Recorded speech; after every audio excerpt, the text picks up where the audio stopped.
Hey, welcome everybody. Hope you are excited for this evening tonight. We have an amazing guest. We're so happy that we're able to get him because obviously he's like on the opposite side of the world. So we're so excited that he's able to log in today. So without further ado, I want to waste no time and we're going to bring the man in himself, Mr. Shane Kosugi. How are you, sir? How are you doing? Good. Thank you, Jose. Thank you to all your guests and fans and supporters out there as well. Thank you so much. Now I'm so excited we're able. I know we've been talking now for a while, trying to make this thing happen, and finally, we're able to make this happen. So Yes, thank you for having me. now, without putting a find my iPhone on everybody, what part of the world are you in right now? I'm in Tokyo, Japan right now. Tokyo, Japan. And how is the Yeah. weather there? It's got to be better than Jersey, or no? I don't know. How is the weather out there? It's storming right now. It's storming. It's like Oh, okay. So yeah, we just had a typhoon last night pass by, so it's still a little rainy today, but nice. yeah, quite humid and hot. So Yeah, yeah. And is that traditionally humid and hot for the summer? yes. So normally it goes around. It's kind of like right before summertime right now, so it's around low 90s. But once it goes up to right in the middle of summer, it's like probably over 100 and like humidity 90% or something like that. So Wow. Gotcha. yeah. So for the fans today, we're really excited about this show tonight, Shane. Obviously, you Uh-huh. have a long legacy, come from like, the royal martial arts family, obviously. And the one thing for the viewers again, and some people are going to start asking questions. Any questions tonight is just about Shane. That's what we're Mhm. focusing on tonight. But I am going to get it out of the way. Mhm. Obviously, you have a very famous father, you have a very famous brother, but you're the man as well. So, if you could give just a quick what it was like growing up, obviously during the ninja craze and everything that happened with your father. Okay. Yeah, so I mean, I was blessed to be born into a family where not only martial arts, but action and being involved in movies and TV as well. And to have a brother who is just awesome as well, doing action films within himself and, all over the world. So, I mean, it for me, um, as a kid growing up, it was really tough. It was like basically a training camp every day. So yeah, we basically didn't really have the normal summers that everyone normally have. Even during the week, I mean, basically, when we had to go to school, like 8 o'clock to 3 o'clock or whatever, sometimes we'd have to train before going to school, and then as well as coming back from after school, we had different things that we had to like practices and lessons and stuff like that. On the weekends, same Wow. old thing, like morning to night. Yeah. So yeah, I mean, it was tough, but yeah, looking back, it was necessary. You have to be thankful for what you have in your environment, and use those experiences, and I mean, like just blessings, I guess. Yeah. Now, Shane, what is the actual? And I'm sure at this point, right? You know a lot of different martial arts, but what was Uh, the foundation of the system that you learned growing up? okay, so my father taught us karate as well as ninjutsu, lots of different weapons. We also did judo, kendo, gymnastics. We did acting as well. I learned also when I came to Japan. I learned a little taekwondo, wushu, iaido, battodo, tate, Japanese swords, and stuff like that. So, like, I mean, there's a lot of things that you want to try to implement and learn for like possibly future movies or future Right. projects. Yeah, so I'm always open to new martial arts as well. So Absolutely. And last thing, Tuck, two other questions as far as for mhm. you. So what was it like, growing up, going to school? Did you guys get immediately affected by all the amazing things your father, or was still building that kind of cult following at that? Because there was no social media then, Yeah, right? yeah, very true. So I think it was. it was a little mixed. I have to say, honestly speaking, a lot of people uh, knew who my father was, and as a kid growing up and being in the movies as well, you got good good backlash and you had bad backlash kind of things. Yeah, And so like, kids being kids, like some kids would be, "Whoa, that's really cool," but then right, other kids would be all like, "Oh, who's that guy?" And so like you got teased and stuff like that. But I mean, for me, we had something that other kids didn't have, right? A right, childhood where you got to be in front of the camera, and like it was just like being that lucky is not possible for like everyone, and so like we right. we we found it as a blessing. So What was your favorite, memory, let's say, from film? Because we're going mhm, to talk about your whole career, but in mhm, film, as you were growing up, is there one movie that you got to do that you're like, oh my God, this shaped my childhood. This was my favorite film. uh-huh. Yeah, that's a tough question. I mean, because like the first movie that I was in was Revenge of the Ninja, where I got killed like right off the bat. Yeah, But I remember that movie being like, we had to do like makeup for like three hours or so to put the shuriken in my head and stuff. So like, I mean, like little things like that. I mean, I was still really young. I was only like 6 or 7. wow, So I mean, having that thing kind of like inside your memory banks, for the rest of your life was, really impactful. But like I would have to say the last movie was one of the most affected for me. Pray for Death. Not mm. Pray for Death. Sorry, Black Eagle Oh, okay. with So, Jean-Claude Van Damme. yeah, Yeah, and so like that one was, I think, more of because I was older and I right, could see, like and understand more things. right, And yeah, I think as you get older, you look at more of the details of like movie making and stuff like that. So right, right. yeah, Wow, wow. So now specifically about you is, uh, you guys grew up, you grew up in Los Angeles, correct? Or no? yes, Yeah. correct, And yes, then what gravitated you then to the opposite side there of the world? yeah. So I went to university at Pepperdine, and then after, well, during my university life, I guess you would have to say, I started learning Japanese. Oh wow. And yeah, it's during that time, my brother was already living in Japan as well, and I thought, at an early stage during college that when I graduated, I wanted to go to Japan, kind of perfect the language, also like being a lover of martial arts, learn more Japanese martial arts as well. And so, like, I asked my dad, after I graduated, if I could go to Japan. And at the very beginning, I lived with my brother, and I actually worked in a different company, and was around everything like that. So, yeah, I mean, I just at that time I thought, learning the Japanese language, and then maybe a few years in Japan, maybe go to China to learn Chinese as well would be like a great opportunity for me. So. Wow. Now what did you study in college?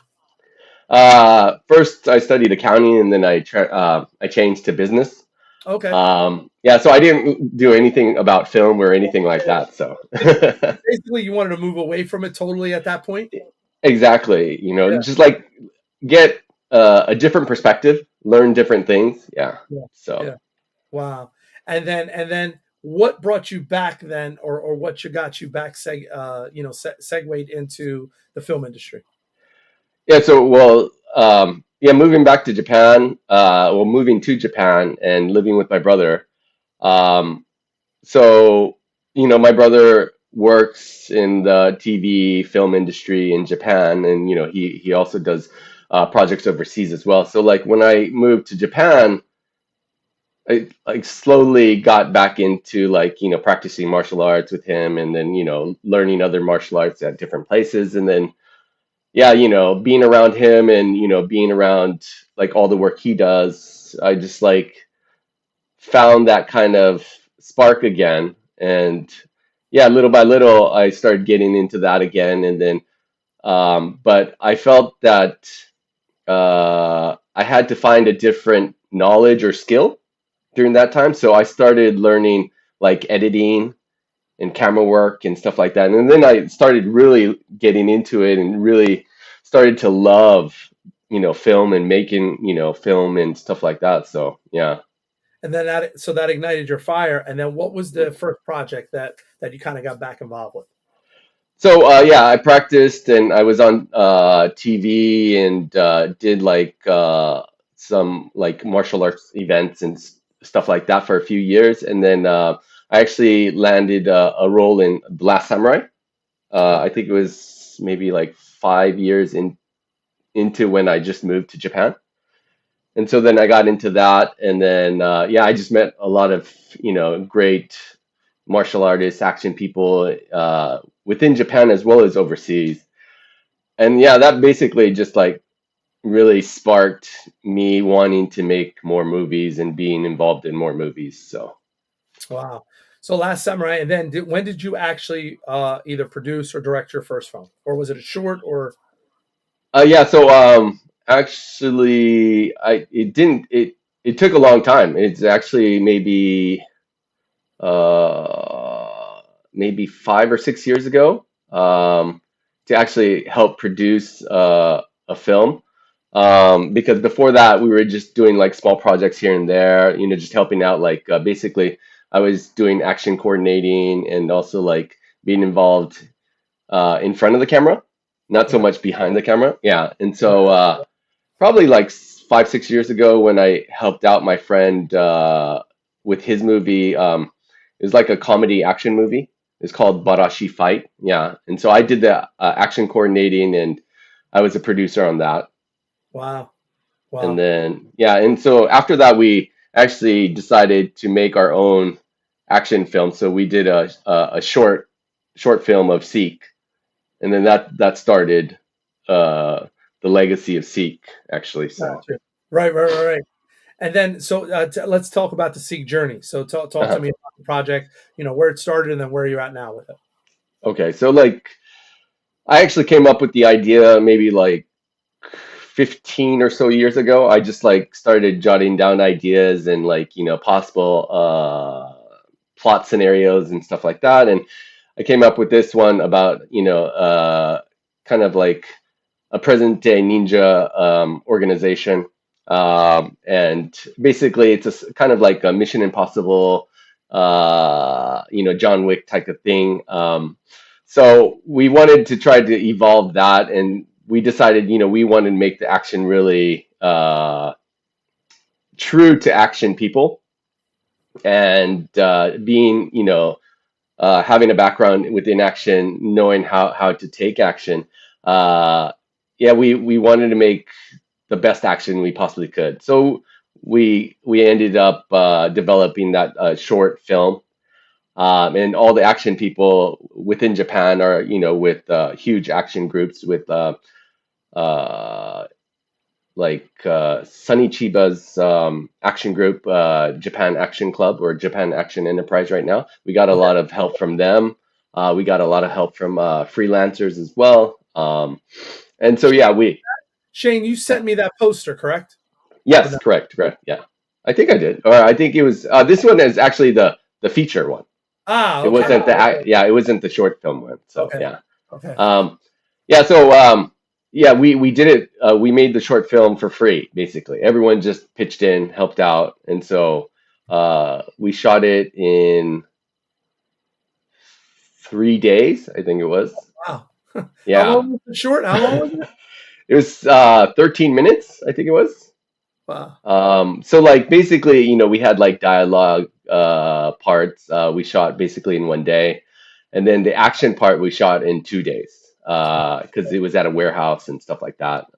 Nice. Yeah, and so that's where it all started, and that's where we wanted to get funding for the feature film. So that we sent it to investors, we pitched it, and then we got funding, and then so like a year later, we made our first feature film of it. So That's awesome. That's awesome. And yeah, then that is the poster you sent, correct? yes, correct, Awesome. yes, So your yeah. brother's part of that, I see.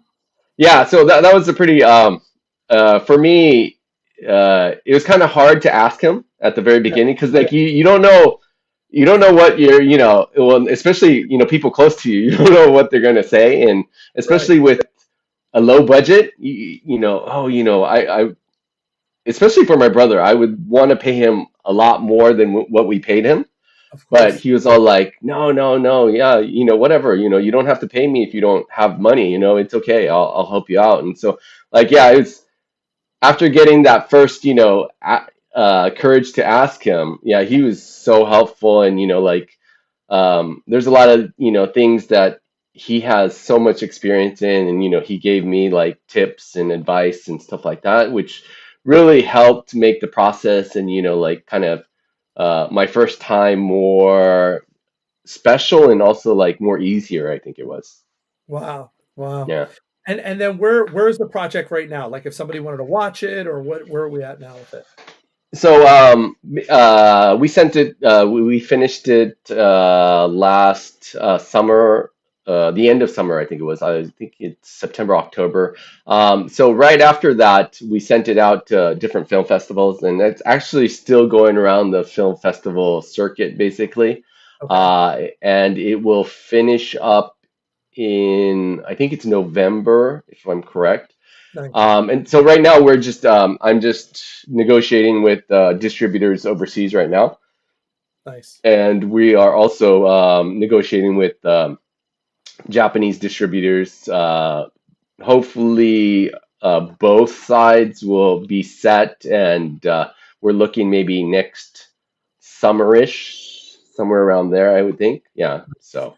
And isn't the distribution process crazy, right? Is it like, right? Yeah, I mean, I'm new to this, so I'm just, it's a learning curve, but like I feel that um, projects that you are, how do you say, involved in, I think you want to be more hands-on, and you don't want to like try to give it to people because you don't know, like, especially in the film industry, you don't know who's, really legit or really truthful, right? And Yeah. so, Yeah. Yeah. yeah.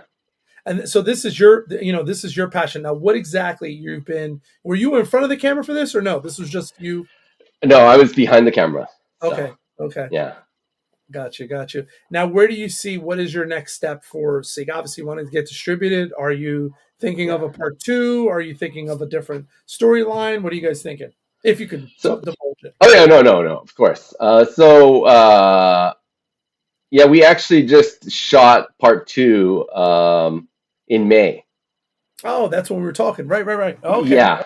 Nice, So nice. that's why I was quite I was supposed to do the interview a little earlier, but like yeah, I was busy with pre and then production of the second one, the sequel. And actually, right now, from this month, we start getting to post editing, and then after that, like color grading, music, everything like that. So yeah. Now, what do you have? Do you have anything else coming down the pipeline? Anything else that you're doing besides Seek? So last year, actually, I was in a movie with Scott Adkins. I helped with the Japanese side of like actors casting. Yes, exactly. Okay. So it's not actually the Death March anymore. I think it's Oh, Prisoner of War. Yeah, they changed the oh, okay. title. Yeah, yeah, they would Yeah, change it. Okay. yeah. So that comes out, I think, in like I think it's streaming or I'm not theatrical in September. So yeah, I'm really excited for that. Scott Atkins is a great, martial artist, great person. Probably one of my top three action martial artist action stars in the world, other than my brother. So, yeah. So I mean, it was great to work and watch him do his action and do his wonderful acting, and it really. I think his energy really pops up in front of the camera and on screen. So yeah, so that comes out in September. Yeah, and I'm thinking actually our investors are actually interested in making a third one for Seek. That's Yeah, awesome. but I'm kind of I'm a little hesitant right now because we haven't actually put out the first or the second one, and so like I told them, if we can at least put out, get one of them out in the movie theaters or distributed, and then we can talk about the third one because I kind of want to see what the audience thinks. Right, right. Yeah. So that's one side, and I'm actually was talking with the lead actor and the producer as well, Kansuke Asano, because I've known him for like 25 years. I actually taught, he was one of my original students in Japan. Oh wow. Yeah. So I've known him since he was in junior high school. So yeah, Oh, yeah. So yeah, we've been talking, and actually, if we can do a different project, I kind of want to do a horror action type of project. yeah, yeah. So yeah, I'm going to be thinking about that after or during our post of Seek 2. Awesome. Awesome. Yeah. Wow. Wow.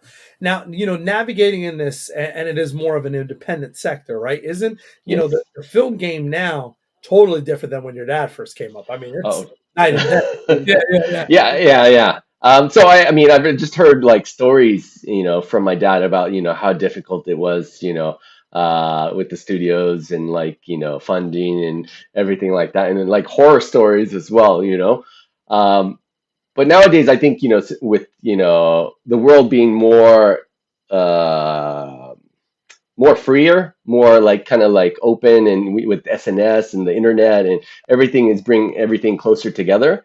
I think it's a little bit easier, but still there's a lot of, really fishy people around there that, yeah. Yeah. Well, it's So, crazy, right? Because at that time, you needed X amount of money to do anything. There was no way that someone yeah, could shoot something on their phone or even have yeah, the technology the way it is now in 2025 to make it look like, oh, wow, that looks big budget. yeah, Really yeah, changed the game because I think that that's put the power into the independent market.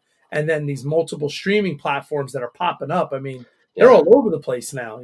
Yeah, exactly. So I mean, that's the other, I think, good thing for the film industry. It's more accessible to more people. Yep. But I think kind of like a negative side to that right now is like it's so accessible that people are now not going to movie theaters that much anymore. Yep. Yep. Right. And so and also like another thing would be like DVDs, right? That's becoming a little bit obsolete in sense. Not that many people are buying those things as well. So, Right, yeah. right. Yeah, that's definitely changed. And I felt that VHS and DVDs were a staple of the martial arts Yeah. market. That was like Yeah. if you were a martial artist, right? You had your collection DVD. Well, when we were younger, it was VHS tape, Yeah. right? And Yeah. Yeah. cases and the boxes and everything else. Exactly. Um, I do see. And I don't know because I did that for my last film. I felt, and we did Uh, pretty good in DVD sales. I don't know if oh, it's nice. coming back Uh-huh. or not. You know what I mean? Uh-huh. Like, I mean, because it Uh-huh. was a couple thousand units we ended up moving, which I was surprised Uh-huh. because I didn't think Nice. anybody bought DVDs anymore. I didn't think Yeah. anybody, right?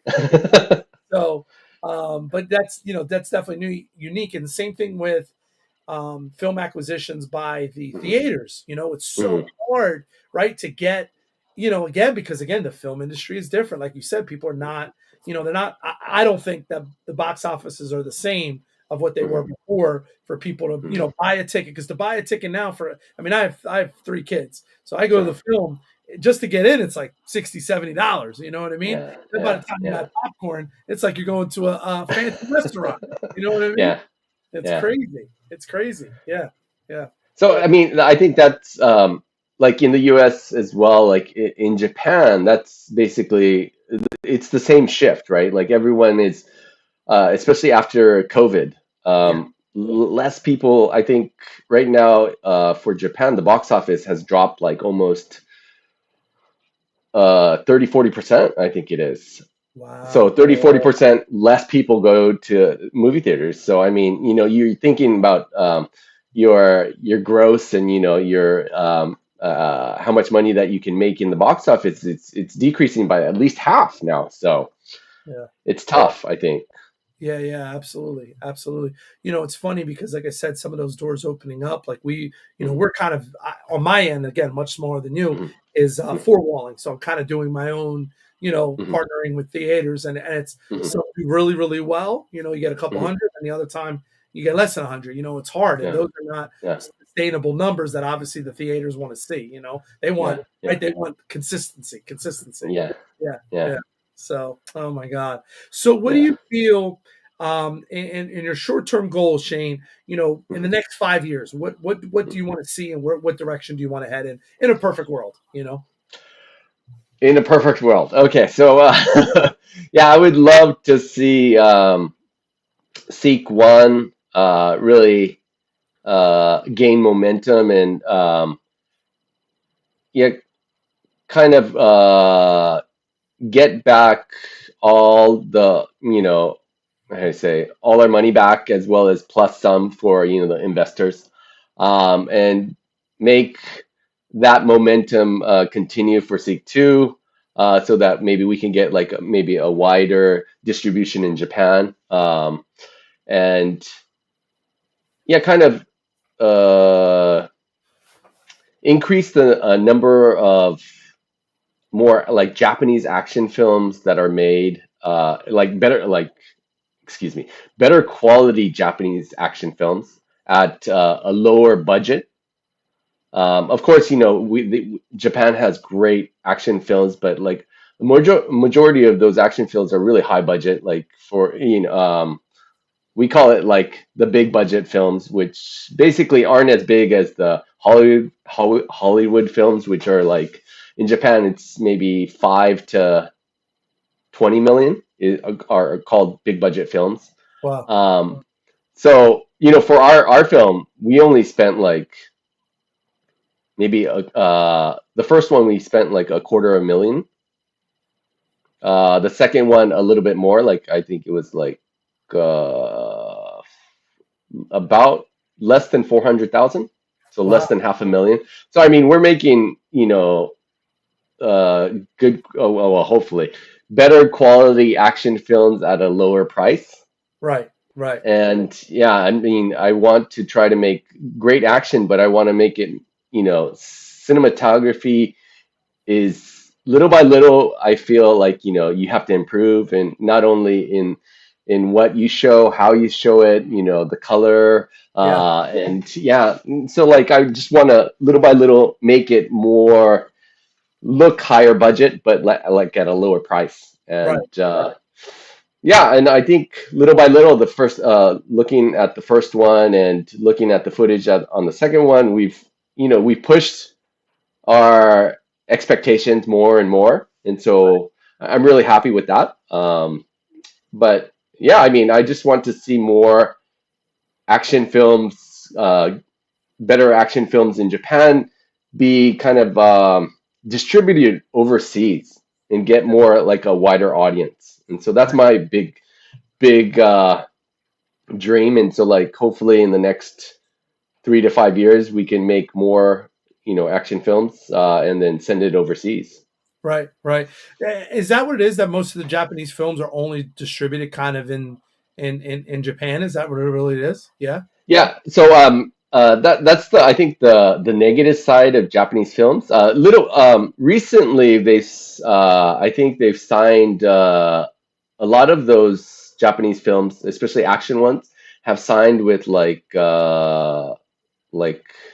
where was it? Like Wellgo USA and like Haya and stuff like that. So they've slowly been going across, overseas, Right. but I think it's more only within like the US streaming market. And they Oh. haven't gone like to Europe or any other countries Okay. really. Yeah. Because what Europe's more Zumo, right? Zumo and Yeah, yeah. yeah, yeah, yeah. Yeah. Got you. So they're still kind of a little bit more little focused. Okay. But I would love to see, because like we got great stuff like not only in Japan, right? Like Asian action films like, um like the Raid, and like there's a few Indonesian ones and like Thai ones, and you see that, like, well, especially sorry, excuse me, and of course you have great Korean action films as well, and they have gone way ahead of Japan, and like they've spread their reach all over the world, and I kind of feel bad, and because Japan hasn't reached their expectations. Okay. Yeah, and so I want to kind of push, Japanese action and Japanese films more overseas to, give them a wider audience, and, uh, yeah, it's a tough market in Japan, so. And do you feel you can push that goal, Mhm. or that that narrative behind the camera, or do you think you almost have to be in front of it as well? Like, do you have any are you thinking about that you have to be the guy on both ends, or do you primarily just want to be behind the camera? Um, yeah, I mean, if it's necessary for me to be in front of the camera, I don't mind.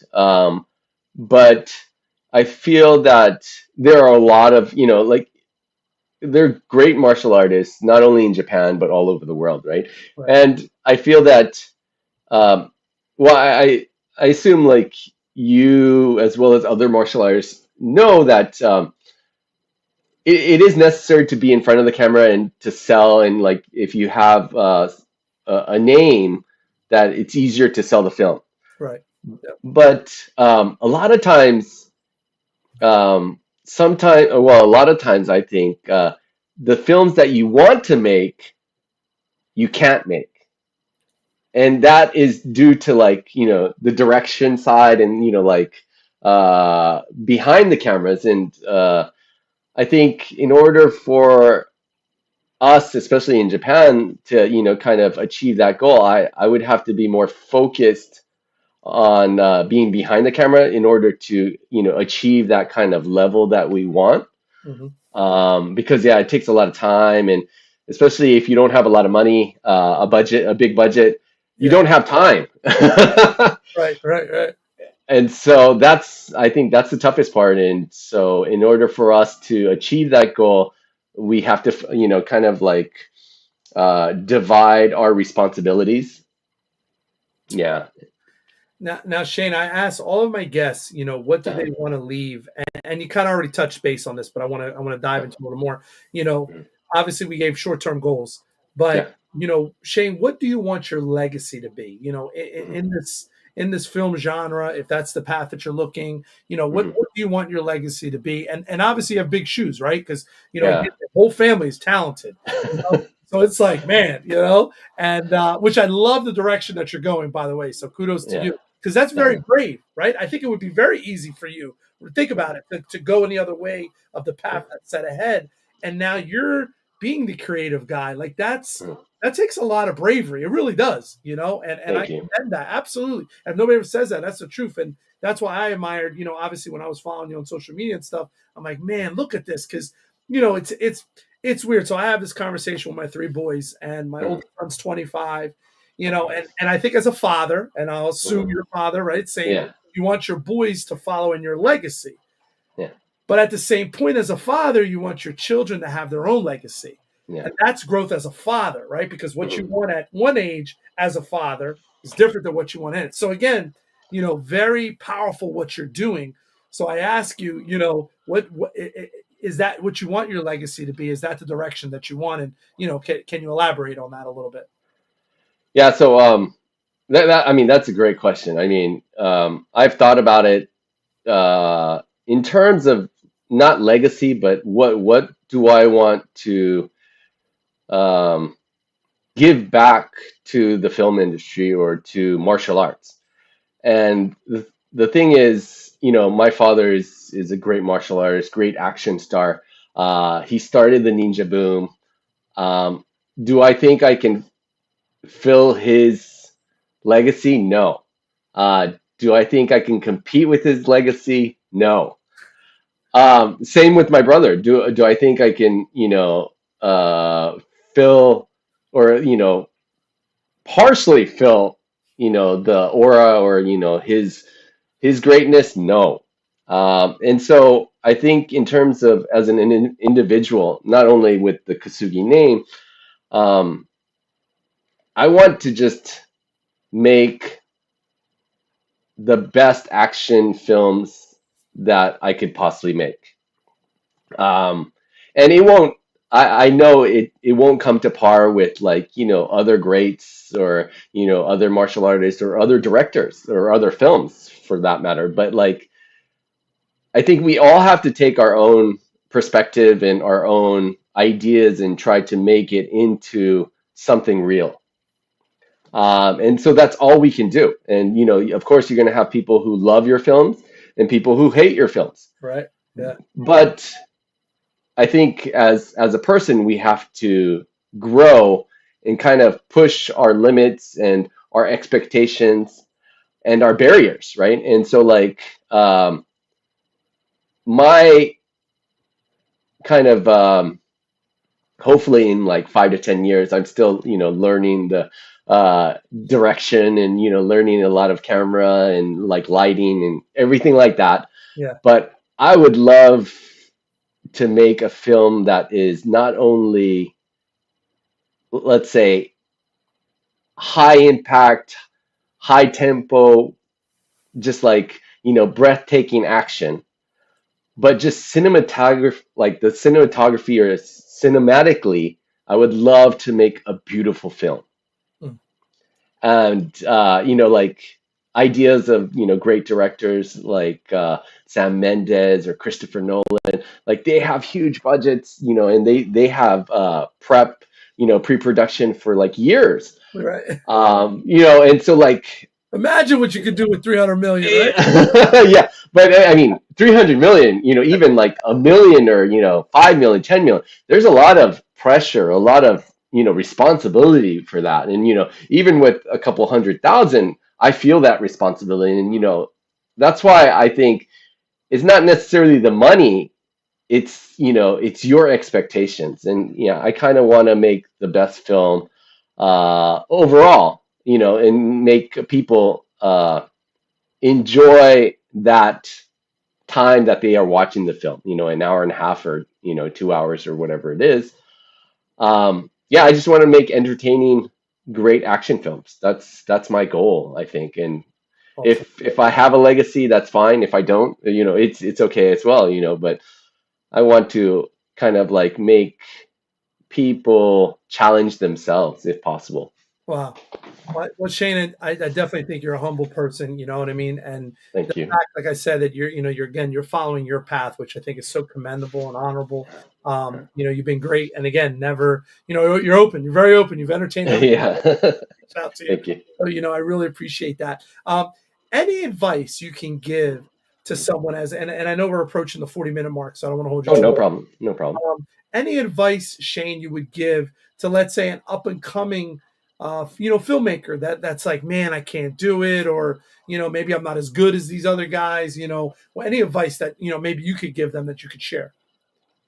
Yeah, so like I meet a lot of people that well, not only just start up in the film industry or like wanting to become a director or a DP or any person in front or behind the camera.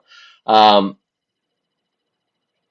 yeah, I mean, I think it's a matter of uh, do what you want to do, and if possible, learn everything you can about not only your craft, if you want to become a director, but about other crafts within the film industry. So for me, being in front of the camera, you would want to like perfect your craft in front of the camera, like acting, action, where do you have to be, like, for this type of lens, et cetera, et cetera. So in order for you to become a better actor, you have to know like camera, what the size of the lens is, where the camera is positioned, what the camera is, the movement of the camera. And so you have to learn different parts and different lingo and how to say, different knowledge that you need in order to better your craft. And so I tell them, learn as many positions as possible. That's the first thing. The second thing is to not be discouraged by anyone telling you that you can't do anything. I think that's the biggest part, right? You just Yeah. nowadays you can just have your phone and you can take something and then put it on SNS or like YouTube or anything like that, and little by little, as long as you continue that, you will you will improve your craft. You will improve like how you shoot, the amount of time it takes you to shoot, et cetera, and you will get better at it. Right. And I think, if you have a dream of doing that, don't let anyone discourage you. Um, yeah, because you'll find people that have the same passion as you, and if you can join them, then everything will become more, hopefully, more positive for you. And Right. so I think those are the most important things. Just do what you want to do, and just keep grinding through it. Right, right. Well, to all of our viewers, again, you guys heard first today from Shane, and I think some great words of wisdom. And I think Thank you you. do have to believe in yourself, right? And you have to almost manifest it yourself, right? Yeah. The more effort, the more things you put, and you can make these things happen, and you hope they happen the way that you want, right? You hope Yeah. you hope that it looks like when you go to editing, you're like, oh, did we get it right? Yeah. You're Yeah. hoping so.